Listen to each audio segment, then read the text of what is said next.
OCD എന്ന് കേൾക്കുമ്പോൾ എല്ലാവരും വിചാരിക്കും വളരെയധികം ക്ലീൻ ചെയ്യുന്ന ഒരു വ്യക്തി. OCD എന്നാൽ നീറ്റാവുക എന്നതല്ല, നമ്മളുടെ ഓൺ തോട്ട്സിൽ തന്നെ ട്രാപ്പായിപ്പെട്ടു പോകുന്ന ഒരു വൾഗർ സിറ്റുവേഷനാണത്. നിങ്ങളിങ്ങനെ ഒന്ന് ഇമാജിൻ ചെയ്ത് നോക്കൂ. ഒന്നുകൂടെ ഡോർ ക്ലോസ് ചെയ്തിട്ടുണ്ടോ എന്ന് പോയി ചെക്ക് ചെയ്യാം, ഇല്ലെങ്കിൽ എന്തെങ്കിലും മോശമായിട്ട് സംഭവിക്കും.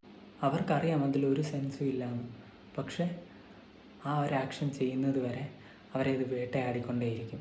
അങ്ങനെ വൺസ് ചെയ്യും, ടോയ്സ് ചെയ്യും, മേ ബി 10 ടൈംസ് അല്ലെങ്കിൽ അതിന് മുകളിലേക്കും പോകാം. റിസർച്ച് പറയുന്നത് OCD ഉള്ളവരിൽ orbitofrontal cortex, anterior cingulate cortex, അതുപോലെ തന്നെ കോഡേറ്റ് ന്യൂക്ലിയസ് എന്നിങ്ങനെയുള്ള റീജിയൻസ് ഓവർ ആക്റ്റീവ് ആയിരിക്കും എന്നാണ്.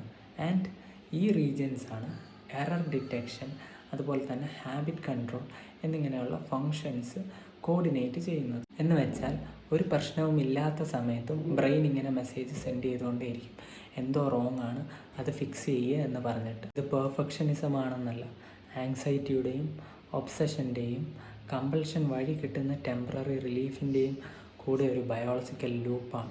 OCD ഉള്ളവർക്ക് അവരുടെ ഉള്ളിൽ പോലും ഒരു സേഫ്റ്റി ഫീൽ ചെയ്യുന്നില്ല. അങ്ങനെ സേഫ്റ്റി ഫീൽ ചെയ്യാൻ വേണ്ടിയിട്ടാണ് അവർ കമ്പൾഷനിലേക്ക് പോകുന്നത്.